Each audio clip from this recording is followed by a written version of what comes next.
que dice por fin la obra y mensaje de Silo a Lleida, lo cual es una realidad porque la obra de Silo no se podía adquirir en ninguna librería porque no había nadie que la hubiera editado, salvo el libro El mensaje de Silo de Editorial EDAF. Entonces, por gentileza de Ediciones Al Lado, se ha podido imprimir esta obra y está presente hoy aquí. Aquí delante tenemos algunos de los títulos. Algunos de ellos también están editados en catalán.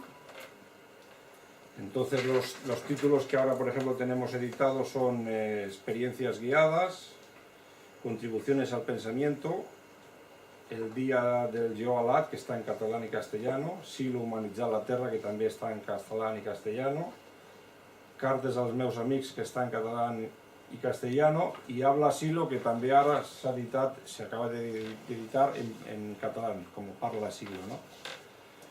Bueno, dicho esto, bueno, quiero daros las gracias a los que estáis aquí, para escuchar. También quiero agradecer a la librería Caselles, en especial a Ramón Caselles, que desde el primer momento nos abrió las puertas a Ediciones Al Lado para poder traer toda la obra de Silo.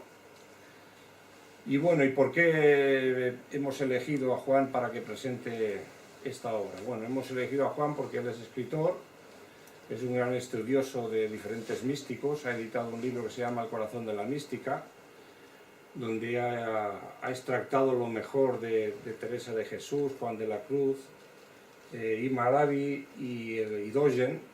Es decir, ha ido tocando diferentes místicos de diferentes culturas, de la cultura hispana, de la árabe, islámica y sufí, y del zen japonés, ¿no? Y como buen estudioso de eso también lo es del pensamiento y la doctrina de Silo.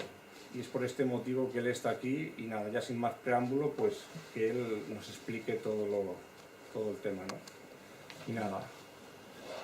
Bueno. Muchas gracias, Pau. También gracias a la librería Caselles, a Ramón y a todos vosotros por estar aquí. Esta presentación va a tener dos partes, ¿sí? Una primera que es descriptiva. Recorreremos brevemente las obras de Silo, apoyándonos en los puntos de vista de él mismo. A su vez, un conjunto de 3 libros, que tienen en común un estilo de prosa poética. El primero de estos 3 libros es La mirada interna, es un libro sobre trabajo interno, sobre el sentido de la vida, proponiendo salir del sufrimiento y la contradicción hacia la experiencia espiritual que inicie un camino hacia la inmortalidad. El segundo, El paisaje interno, es un libro que da respuesta al nihilismo, proponiendo una vida con sentido en la medida en que se activa el compromiso social hacia la humanización del mundo. Y el último, El paisaje humano, reflexiona sobre los valores y las instituciones centrales de la sociedad, intentando fundamentar una nueva acción en el mundo. De uno a otro se va deslizando el punto de vista desde lo más interno hacia la apertura al mundo de las relaciones y la sociedad. El segundo escrito es Experiencias guiadas. Este aporte se puede entender como un conjunto de relatos breves, pero también como una serie de prácticas psicológicas apoyado en alegorías y relatos literarios con el interés de integrar contenidos de conciencia o de explorar el mundo interno por vía alegórica. Continuamos con Contribuciones al pensamiento, que contiene 2 ensayos, Psicología de la imagen y Discusiones historiológicas. Este libro profundiza en el campo del pensamiento y el desarrollo filosófico. El primero presenta una novedosa investigación y teoría sobre el funcionamiento de la imagen en la conciencia, que el autor llama espacio de representación. El segundo reflexiona sobre los fundamentos de la visión de la historia como ciencia, reformulando sus bases para acercarse a una fundamentación seria de la historiología. El cuarto libro es Mitos, raíces universales, y su tema es un estudio antropológico sobre los mitos centrales de las diferentes culturas, con el interés de presentar los sistemas de tensiones que vivieron los pueblos. El quinto se titula El día del león alado, y el autor camina por sendas de experimento literario, desde unos cuentos cortos a otros relatos más extensos y fantásticos, acercándose a la ciencia ficción. El sexto es Cartas a mis amigos. Este libro, bajo el estilo epistolar, aborda los grandes temas de la acción social y cultural presentes por la superación de la simple formalidad de iguales derechos, avanzando hacia un mundo de iguales oportunidades para todos.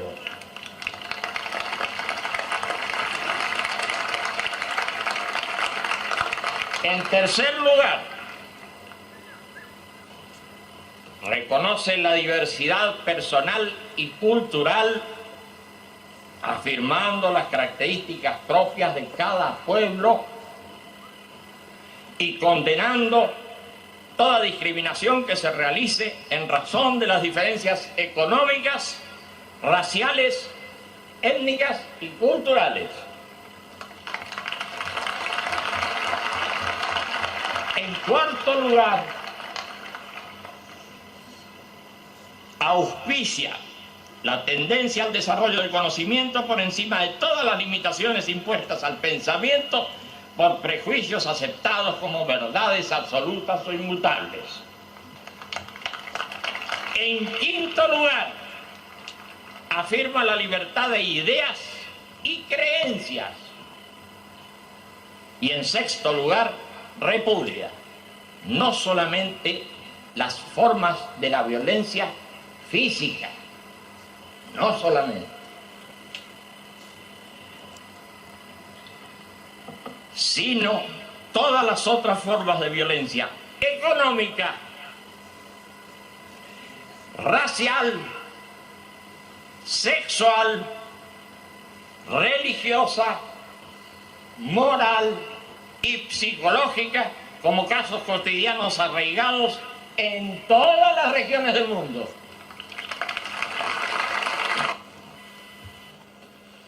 Bien, en esta carta expresa por primera vez una aspiración que está en el trasfondo de muchos de nosotros y que las nuevas generaciones entenderán como necesaria: la creación de una nación humana universal. El séptimo libro es Habla Silo y recoge lo expresado públicamente por Silo en conferencias, opiniones, charlas temáticas, tratando diversos temas como el funcionamiento de la conciencia, la superación del sufrimiento, el tema de Dios, la religiosidad en el mundo actual, el humanismo desde diferentes puntos de vista, qué es lo humano, etc. El octavo es Apuntes de psicología. Es, a mi parecer, uno de los escritos más importantes de Silo y un aporte fundamental para la comprensión de los mecanismos de la conciencia. Este estudio producirá un impacto fuerte en la psicología, que recién ahora está empezando a reconocer a lo existencial como base del funcionamiento de la conciencia. En este libro se empieza por estudiar los impulsos más elementales de los sentidos hacia la conciencia, pasando por el funcionamiento de la memoria, sus leyes, la integración de los sentidos y las actitudes ante el mundo, para terminar en una síntesis magistral de las estructuras de conciencia complejas, algunas de ellas tocando con la conciencia inspirada, y los niveles profundos de la mente que conectan con los espacios de lo sagrado y lo trascendente. El noveno libro se titula Notas y se trata de dos estudios breves. El primero, bajo el nombre El ensueño y la acción, apoyándose en el monumento a Colón en la conocida Plaza de Madrid, analiza el ensueño como motor de acciones importantes. El segundo, El bosque de Montmartre, recorre este conocido jardín renacentista a unos 80 kilómetros al norte de Roma, en el que esculturas gigantes, grutas, ponen al paseante ante la mística y la fantasía. El décimo es Diccionario del Nuevo Humanismo, que recoge principalmente vocablos de politología y sociología, y citaremos al autor, que lo describe así. Este diccionario, realizado con el aporte de selectos colaboradores, no se ha logrado balancear el humanismo occidental con otras formas de humanismo, igualmente ricas, que se encuentran en las diferentes culturas. Esta insuficiencia podrá ser superada cuando se encare la tarea de producir una enciclopedia con la extensión que requiere el humanismo universalista. Y el 11º y último libro es El mensaje de Silo. Este libro consta a su vez de 3 partes. La primera es la mirada interna, que ya le hemos mencionado. La segunda parte consta de procedimientos para la experiencia, también llamadas ceremonias. Y la tercera contiene unas pocas recomendaciones y reflexiones bajo el título de El Camino. Entre estas recomendaciones hay 2 que sí lo resaltó y que me parece que debo igualmente destacar por la importancia que han tenido también en mí. Son 2 preguntas, quizás las más importantes que nos podemos hacer. ¿Quién soy? ¿A dónde voy? Estas 2 preguntas, respondidas diariamente, en continuados días, producen una profundización en el registro personal, en el sentido de nuestras acciones y de nuestro futuro. Estas 2 preguntas efectuadas durante un tiempo y con profundidad son capaces de romper la ilusión del yo, la ilusoriedad de nuestros ensueños y falsas esperanzas, y nos ponen en situación de buscar un sentido definitivo a la vida que salte por encima de la muerte. En fin, este libro es el fundamento de una nueva espiritualidad, no basada en dogmas, ni intolerancias, ni supersticiones, ni violencias. Es una espiritualidad sin ritos, sin jerarquías, sin dinero, sin templos, sin imágenes que adorar. Es una nueva espiritualidad, una nueva atmósfera, y es básicamente experiencial. De este camino y de esta experiencia vamos a hablar a continuación. Pero para resumir esta primera parte de la presentación, hemos visto que la obra de Silo trata temas de psicología, sociología, cultura, política, historia, antropología, narrativa y mística, siempre partiendo del ser humano en su existencia y no de teorías preconcebidas. Entonces, desde un punto de vista, Silo es el fundador del nuevo humanismo universalista, con un fuerte impulso hacia la transformación social, hacia la humanización del mundo, con el método de la no violencia activa. Desde otro aspecto, es un pensador, con aportes y reflexiones muy importantes en diversos campos. Y por otro lado, es un místico, un maestro, que abre el camino hacia el desarrollo espiritual, con procedimientos de crecimiento, de acceso a lo profundo, a lo sagrado, a las experiencias trascendentes. Un camino que va desde la contradicción, el malestar, el sinsentido, hacia la unidad interna, el crecimiento, la plenitud y el sentido de la vida. Bien, ahora créanme lo que les voy a decir. Como dice Pau, desde hace décadas estoy leyendo y estudiando los grandes aportes espirituales de todas las culturas. No solo los grandes fundadores de religiones o corrientes espirituales importantes como Buda, Lao Tse, Mahavira, Zoroastro, Mahoma y otros. También aquellos ya olvidados, como los cultos de Isis, los misterios de Eleusis, Orfeo, etc. Y además muchos de los que dentro de las grandes corrientes despuntaron, iluminando el camino de los demás. Me estoy refiriendo a gentes como Teresa de Jesús, Juan de la Cruz, Ignacio de Loyola, Jacobo Böhm, Tomás de Kempis, Hildegarda von Bingen. En Europa, los monjes del Monte Athos, la Filocalia, la oración del corazón, el gnosticismo, los místicos sufís como Ibn Arabi, Al-Ghazali, Jalaluddin Rumi, los judíos como Hillel el Sabio, ¿sí?, o Simeón de León, y de Oriente Nagarjuna, Patanjali, Milarepa, Dogen, Ikju, Nichiren y tantos otros de las diferentes ramas del budismo o del yoga. Entonces créanme si les digo que Silo va a tener un impacto en la historia futura. Un impacto tan grande como lo tuvieron ellos, porque su mensaje llega a lo profundo del corazón. muestra el camino que sacia las necesidades de los que buscamos una respuesta existencial y experiencial al sentido de nuestra vida y de nuestra muerte. Les propongo que recorramos este camino del mensaje de Silo, al menos algunos de sus pasos. Bien, ¿de dónde vamos a partir? ¿Cuál es el punto de arranque? Los dos textos fundamentales, ¿sí?, en los que se explica la base de toda esta propuesta son la conocida arenga de la curación del sufrimiento, dada a los pies de la Concagua, en medio de los Andes, en mayo de 1969, y el libro La mirada interna, escrito en 1972, del que ya hemos hablado. En estos textos vemos que el mensaje de Silo, como ya hemos dicho, no parte de ideas, ni de teorías preconcebidas, ni de nada externo al ser humano que se utilice para explicar todo. Se parte de la existencia humana. Y en esa existencia humana se experimenta el sufrimiento. Al igual que en el budismo, reconocemos que sufrimos.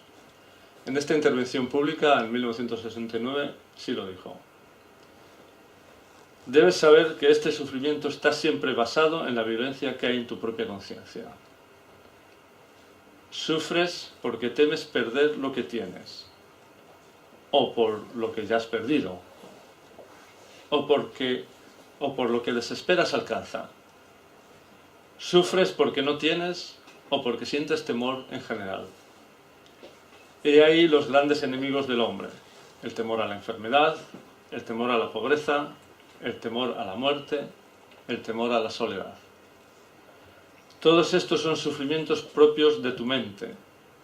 Todos ellos delatan la violencia interna, la violencia que hay en tu mente. Fíjate que en esa violencia siempre deriva del deseo. Cuanto más violento es un hombre, más groseros son sus deseos. Esto se explica en la arenga. Y en la mirada interna se plantea el mismo problema, pero desde otro punto de vista. Con esta afirmación que dice: no hay sentido en la vida si todo termina con la muerte. Como vemos, todo esto es experiencial. Es lo que se siente. Sin engaños, sin falseamientos, ciertamente nuestra vida es así. Bien, ¿y cómo se sale de este sinsentido y de este sufrimiento? Antes de responder a esto, hay que preguntarse a quién se dirige este mensaje.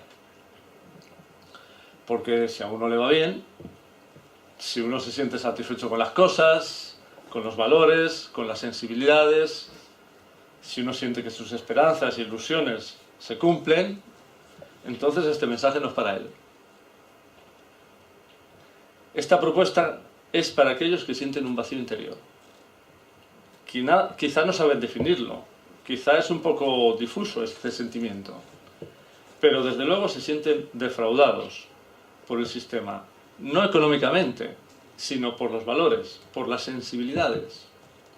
Se sienten vacíos y fracasados ante un sistema que una y otra vez posterga lo humano, posterga lo espiritual.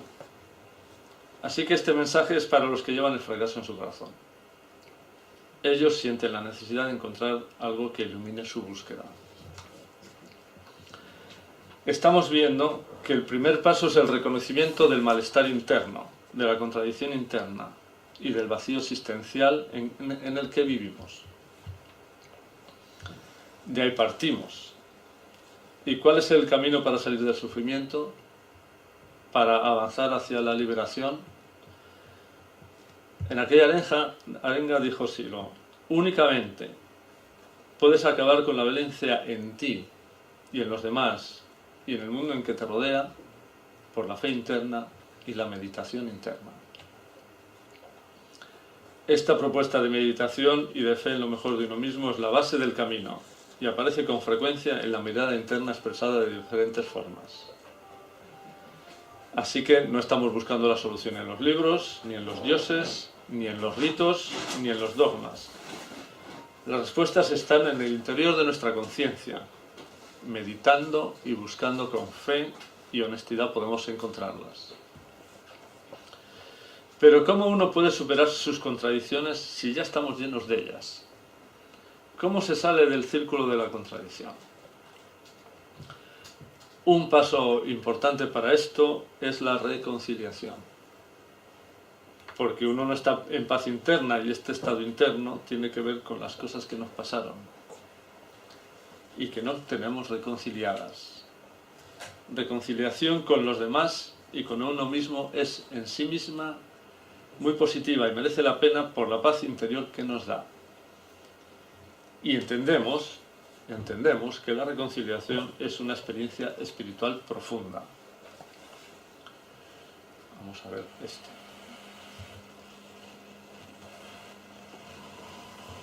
Si es que buscamos la reconciliación sincera con nosotros mismos y con aquellos que nos han herido intensamente,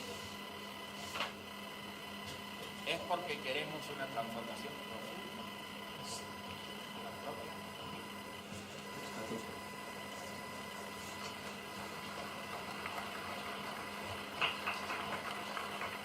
Una transformación que nos saque del resentimiento en el que, en definitiva, nadie se reconcilia con nadie, y ni siquiera consigo mismo.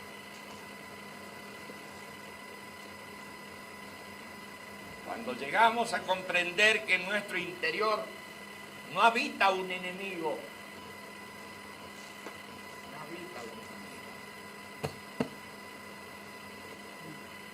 sino un ser lleno de esperanzas y fracasos. Un ser en el que vemos en corta sucesión de imágenes momentos hermosos de plenitud y momentos de frustración.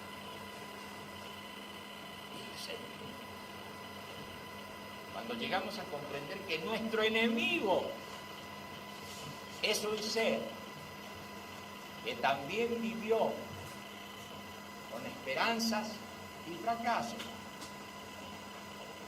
un ser en el que hubo hermosos momentos de plenitud y momentos de frustración y resentimiento, estaremos poniendo una mirada humanizadora sobre la piel de la monstruosidad.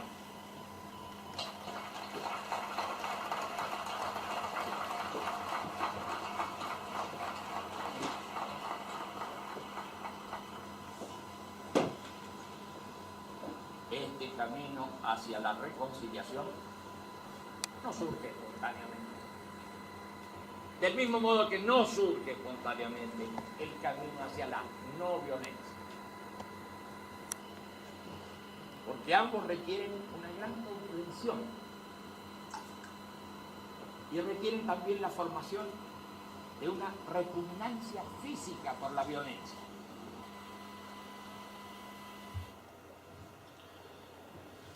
Bien, la reconciliación es un paso importante hacia la paz interior, capaz de abrirnos un futuro nuevo y una vida nueva.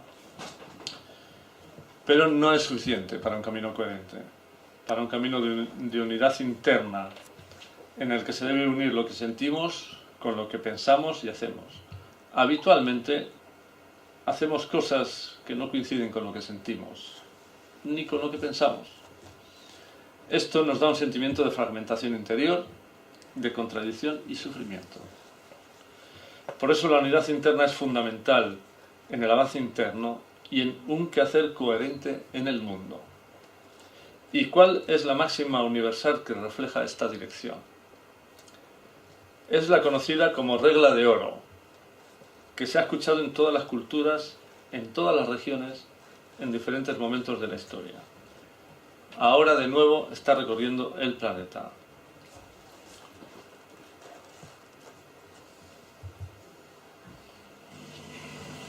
Esta moral da una dirección precisa a nuestras acciones y además fija claramente a quienes están dirigidas.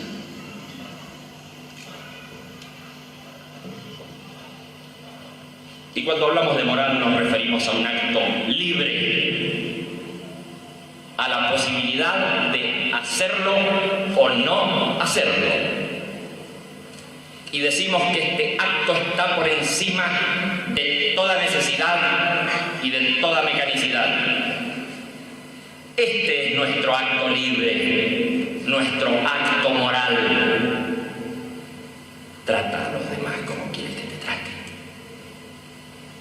Y ninguna teoría, ninguna excusa está por encima de este acto libre y moral.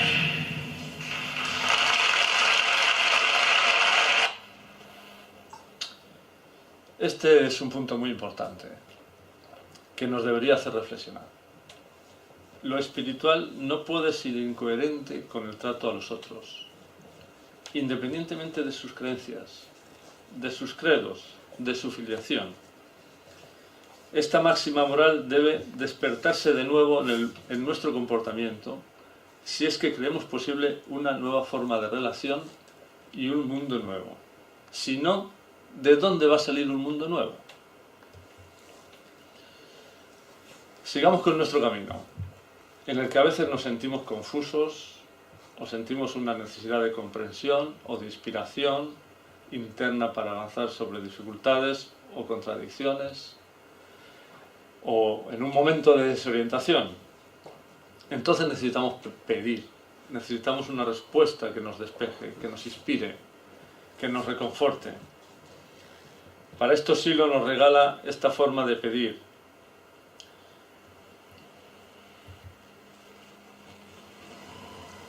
En algún momento del día o de la noche,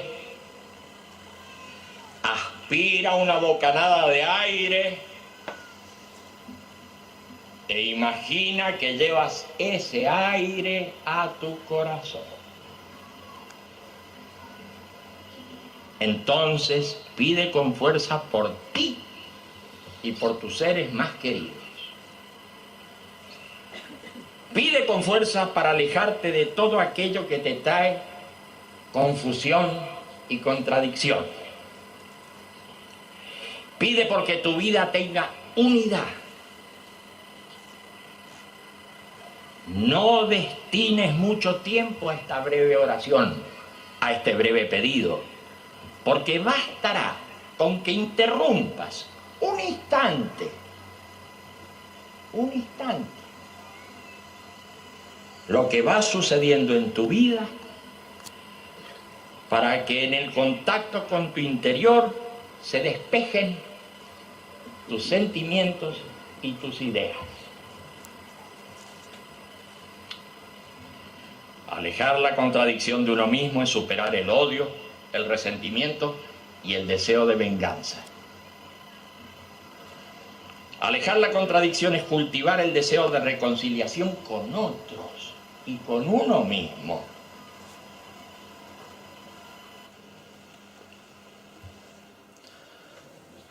Bien, pero ¿a quién se pide? Más adelante Silo aclara que según lo que creas, será a tu Dios interno, a tu guía o a una imagen inspiradora y reconfortante. Este pedido, efectuando con profundidad, es capaz de recolocarnos internamente, de despejar nuestra confusión, de ayudarnos a superar un momento de dificultad para poder avanzar en nuestro camino. Porque creemos en un camino que lleva a una vida de crecimiento espiritual. Porque no creemos que todo termine con la muerte. Nosotros sabemos que este cuerpo tiene un final. Y creemos que después de su muerte vamos a partir. Pero sobre todo necesitamos una experiencia que nos ilumine esta situación. Porque las opiniones ni las teorías valen, lo que vale es la experiencia que nos demuestre que no todo termina con la muerte y que se continúa más allá de la vida.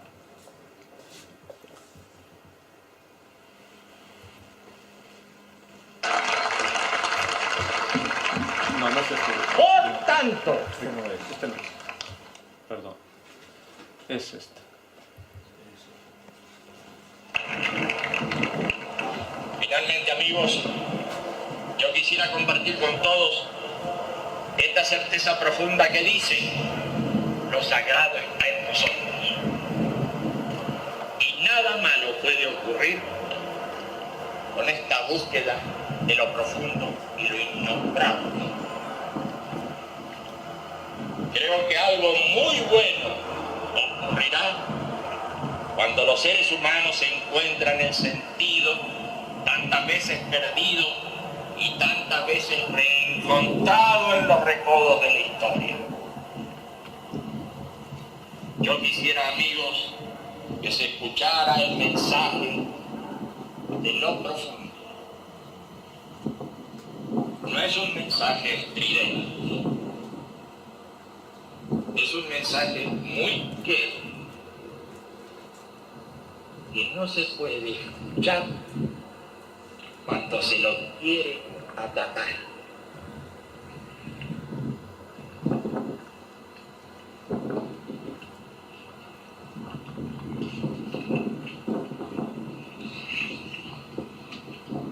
Yo quisiera, amigos,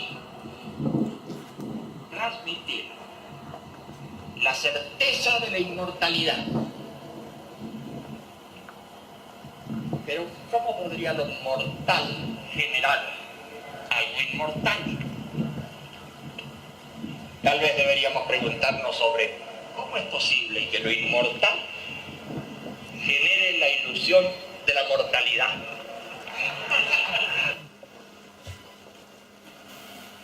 Ese es el último.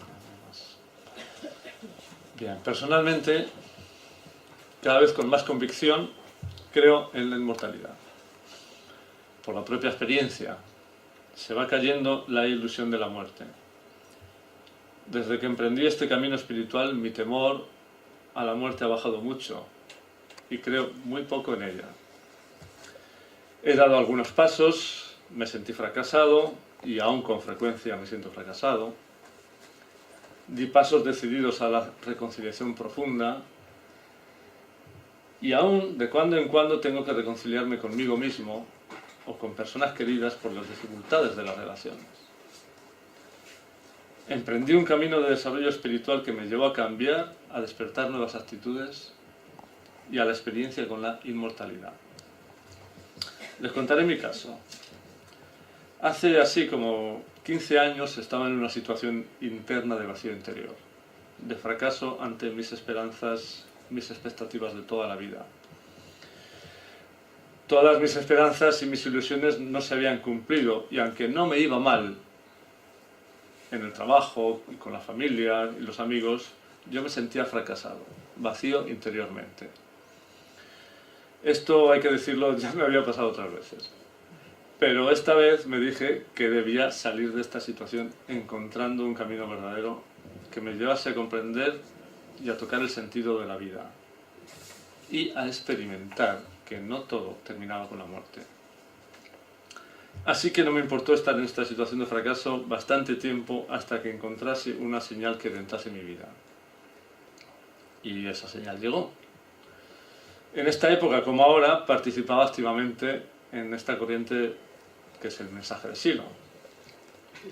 Así un día, en un retiro de 4 días, en el que trabajábamos con la energía, con la fuerza, tuve una pequeña experiencia de energía circulando por mi cuerpo. Algo muy sutil, algo muy suave, muy ligero. Pero para mí esa fue la señal que me dijo que la vida no tenía sentido si yo no atendía a mi parte espiritual, a mi mundo interior. Esto fue lo que desde entonces dio sentido a mi vida, el trabajo interno diario. Desde entonces trabajé cada día, en lo espiritual, en lo interno. Gracias a ese trabajo humilde y sencillo, diario, he tenido algunas experiencias por las que les puedo decir que he visto que no todo termina con la muerte, que he experimentado la continuidad de la vida más allá de la muerte, la continuidad de la vida trascendente. Y esto me impactó y me llenó de una suave alegría y una profunda paz que es una cosa muy difícil de transmitir. También me es muy difícil transmitir mi agradecimiento a Silo y al mensaje que me puso en el camino del crecimiento interior, de la experiencia y de la plenitud. El mensaje de Silo no se presenta como la única salida, la verdadera, sino que se ofrece para el que quiera experimentarla. Actualmente el tiempo histórico está muy revuelto. Estamos en tiempos muy difíciles, no solo por los acontecimientos sociales, sino también en nuestra vida personal. Pero cuando los seres humanos hemos estado en situaciones confusas y violentas, a veces, hemos encontrado una puerta hacia un futuro luminoso. Ahora de nuevo se ha encendido el faro. Alguien trajo la luz, la antorcha que muestra un camino. No vale cualquier camino para que los seres humanos nos levantemos del sufrimiento, de la contradicción, del sinsentido, del futuro cerrado. No vale cualquier propuesta para liberarse y acercarse a la inmortalidad. No da igual lo que se haga, no da igual el trato que des a tus seres queridos, no da igual el trato que te des a ti mismo. En nosotros, en los seres humanos, hay algo sagrado e inmortal. El contacto con eso, esta experiencia con lo profundo, es capaz de transformarnos hondamente y reorientar nuestra vida. Creo que se acerca el momento de un gran despertar personal y social, un viento espiritual, un huracán transformador como ya vino en otros momentos de la historia. Barrerá el planeta y terminará con este materialismo absurdo y vacío, con este racionalismo plano y gris, con esta violencia sin fin. De lo profundo del ser humano brotará esa bondad que como riada incontenible barrerá con la crueldad y la insensibilidad. Y se posará un sedimento más humano y compasivo desde que él brotará una nueva civilización. Este camino ya se ha enseñado otras veces en la historia y ahora de nuevo da señales en el mundo. Muchos estamos dando algunos pasos en este camino y lo que nos queda por recorrer es mayor que lo poco recorrido. Pero nuestra experiencia es que este camino nos saca del sufrimiento, nos lleva a la reconciliación, vamos creciendo en él, cambiamos profundamente y nos acercamos a la inmortalidad. En la mano y en la libertad de cada cual está tomarlo o no tomarlo. Bueno, nada más. Muchas gracias.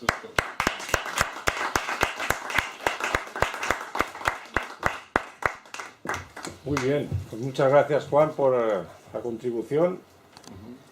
Y nada,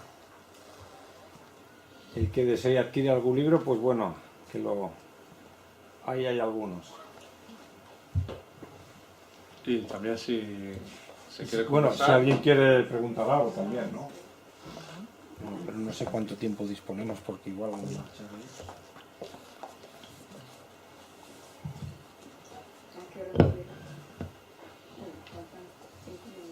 Son las 8 menos 5.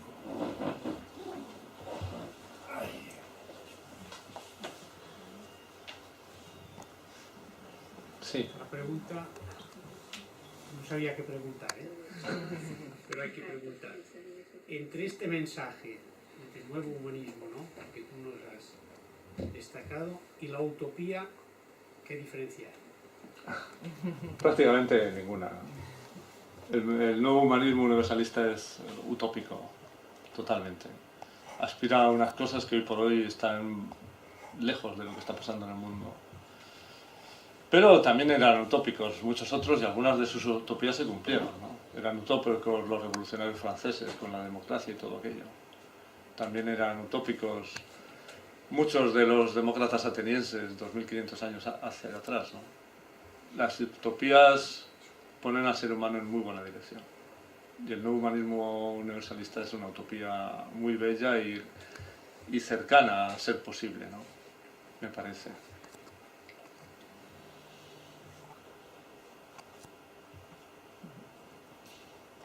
A mí lo que me sorprende de Silo es que a pesar de que hay una tendencia a la polarización religiosa, ¿no?, en este momento, el mensaje que ofrece él es como unitivo, ¿no?, es como más profundo, más de cada uno, ¿no? No es más sacándole la institución, ¿no?, es como más posible, ¿no?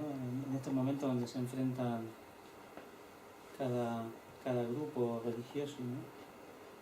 Sí, yo creo que estamos asistiendo, quizás es un poco duro decirlo, al vaciamiento de ciertas formas religiosas históricas, ¿no?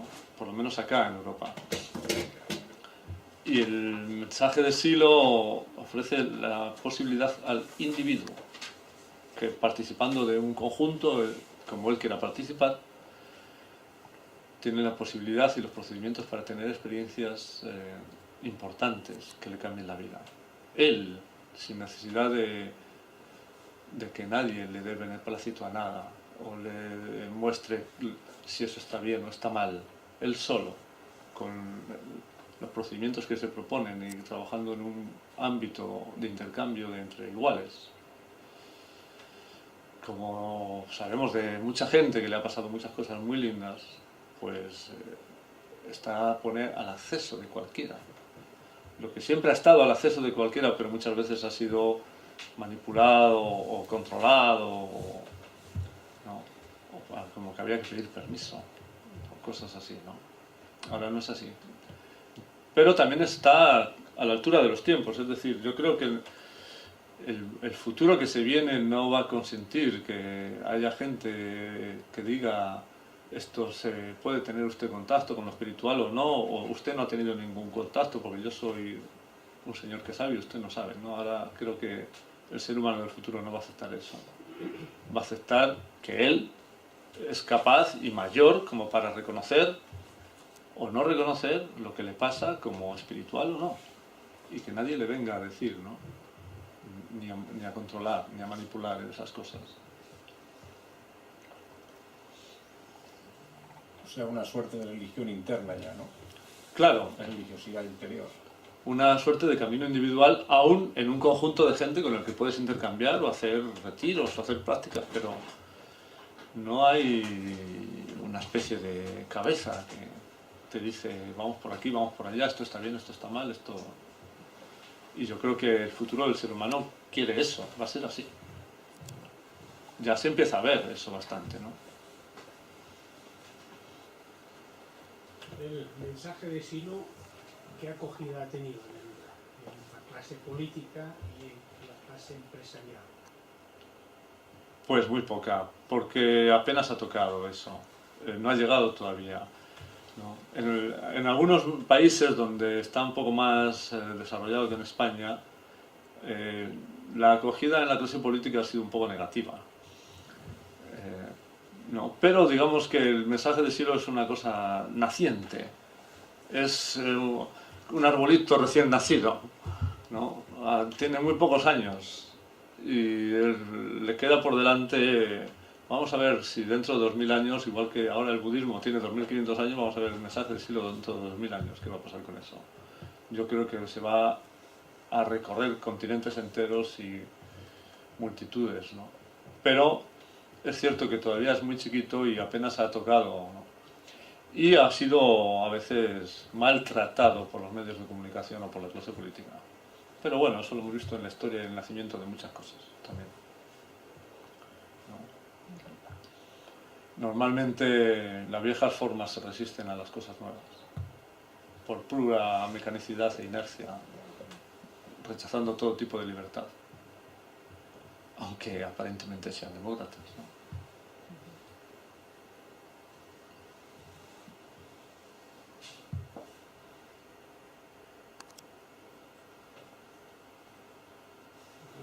Más, pues, más preguntas. Y en ese mensaje de profundidad espiritual y de total creencia por su parte, ¿no? De sentido de la trascendencia, ¿qué es un sentido de trascender como resurrección o como reencarnación? No, creo que no se habla de eso, pero el sentido de trascender se puede entender de tres formas en el momento actual. Digamos acá en Occidente, ¿sí? Uno es, por ejemplo, que tú continúas en la memoria de tus seres queridos. Y hay mucha gente que entiende eso como una trascendencia, ¿no? Otra es que tú continúas en las acciones o los proyectos que emprendiste continúan. ¿no? Es otro tipo de trascendencia, otro tipo de inmortalidad. Pero también hay otros, además de eso, también creemos que una parte de nosotros, llamémosle por ejemplo espíritu, ¿sí?, tiene una entidad suficiente y una unidad interna suficiente como para después de la muerte del cuerpo eso continúa.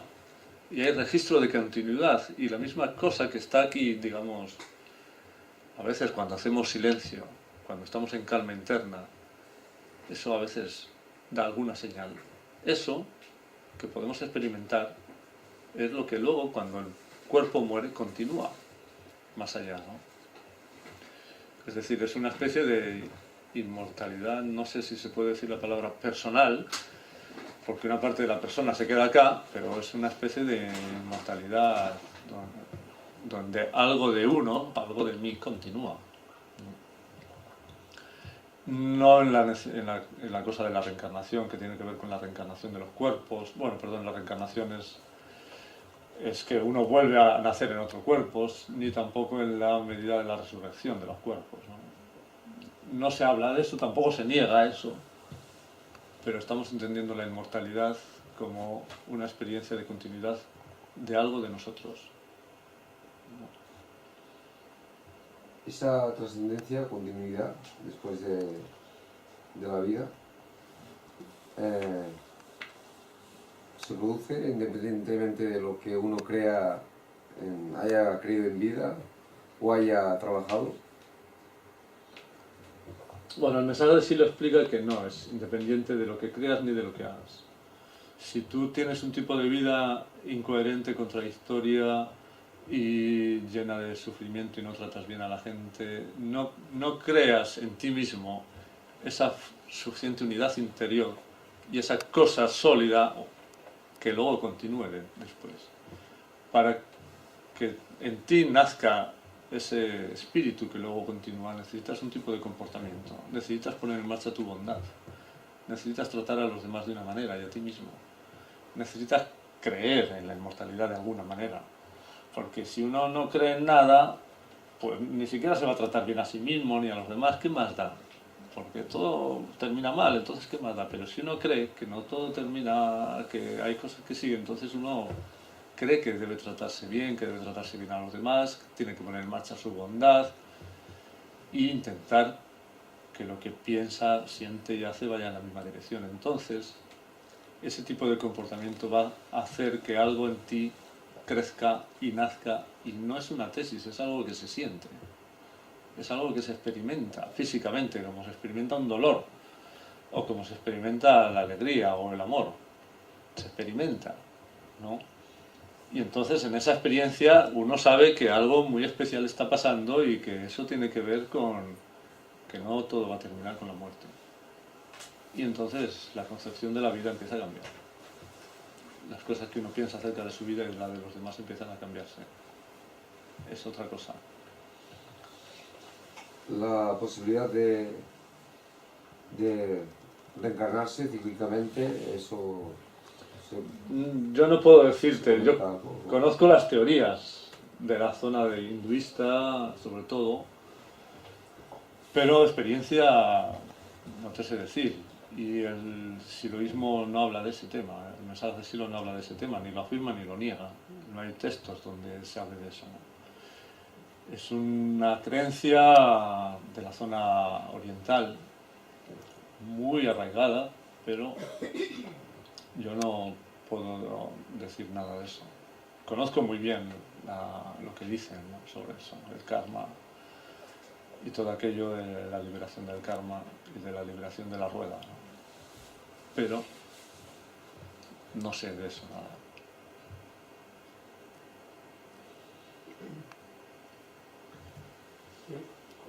Me acerqué a Silos, al mensaje de Silos, en un momento que estaba en Madrid y se organizaba un congreso del Partido Humanista. Y ahí encontré las cartas a un amigo que me sorprendieron, ¿no? Entonces, en este momento, el mensaje de Silos, ¿cómo se organiza? Con una vocación de partido humanista, con una vocación de organización en pro de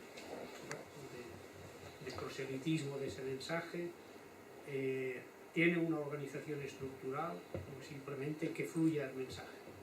Bueno, hay diferencias, hay diferentes posibilidades. Es decir, dentro de lo que es el movimiento humanista hay 5 organizaciones. Una es el Partido Humanista, otra es Convergencia de las Culturas, otra es Mundo Sin Guerras, la Comunidad para el Desarrollo Humano y el Centro de Estudios Humanistas.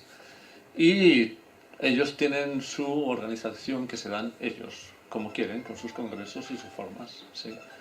Y además de eso, al lado de eso, compartiendo ideales y cosas, está el mensaje de Silo. El mensaje de Silo no tiene ningún tipo de organización. Yo no soy representante del mensaje de Silo. No hay ningún tipo de orgánica de ningún tipo. No hay gente que coordine a otra gente, ni gente que decida sobre otra gente, ni gente que represente a nadie. Simplemente hay gente que coge el mensaje de Silo y se reúnen o no se reúnen, deciden cómo reunirse, deciden abrir un local y entre ellos deciden todo. Es una cosa totalmente amorfa, una cosa totalmente inorgánica, ¿no? Entonces la gente hace realmente lo que quiere con eso. No hay una cosa estructural. Alguien, por ejemplo, propone, me gustaría hacer un encuentro europeo de tal cosa, y los que quieren van, los que no quieren no van. Y un grupo de gente coordina ese encuentro, pero allí no hay una estructura, no hay una orgánica de ningún tipo, ¿no? Y así estamos funcionando. Desde el principio el mensaje de Silo como espiritualidad nació así, bien claro, se dijo desde el principio. Y así está funcionando y no creo que eso vaya a cambiar, porque la gente hace lo que quiere. También buscando así información, y que hay como una especie de lugares de encuentro, ¿no? Los parques que se llaman, ¿no? Que hay en diferentes partes del mundo, hay parques, y esto, pues, no sé, no es una manera de organización. Bueno, en realidad no es una organización. Es que, por ejemplo, aquí en Cataluña un grupo de gente ven la necesidad de tener un sitio para hacer retiros o para hacer estudios o para alejarse un poco y poder trabajar internamente. Y un grupo de gente se junta y dice, vamos a hacer un parque, que fue una propuesta de Silo. Los primeros parques fueron propuesta de Silo y la gente que quiso apoyarlos se apoyaron. Y entonces así han nacido los parques. Ese grupo de gente lo mantiene, aporta su dinero, su trabajo personal, hacen con él y se organizan como quieren, ¿no? Aquí en Cataluña hay 2, en Madrid hay 2, y no sé exactamente la cifra en el mundo. Puede haber... Son autónomos. Son totalmente autónomos, tienen su estructura interna, ellos deciden cómo quieren hacer las cosas, ¿no? Y quizá en el mundo puede haber 40 o 50, y salen y cada cual tendrá su futuro, no están conectados estructuralmente, no hay un enganche de uno con otro, ¿no?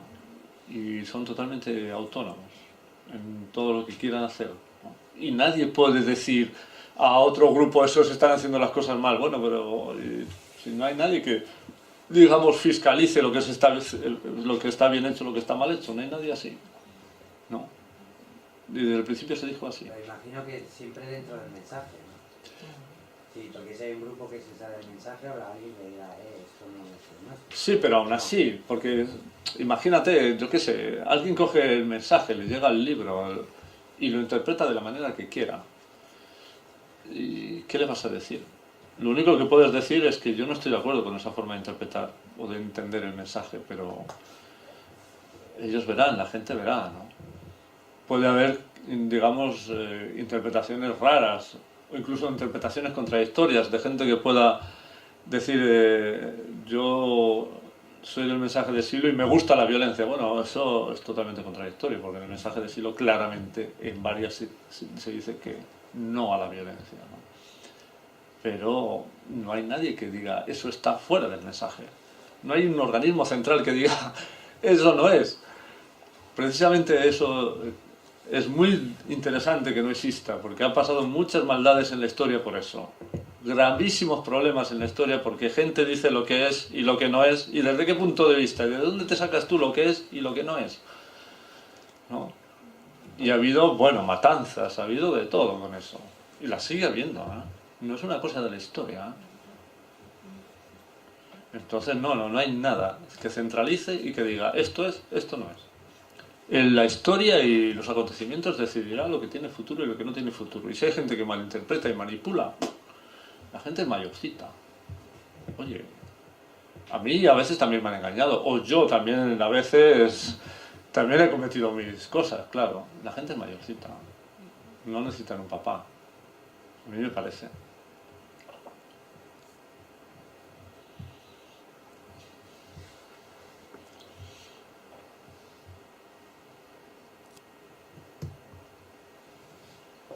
Bueno, Pues ya está, ¿no? pues visto, muchas gracias a todos. Bueno.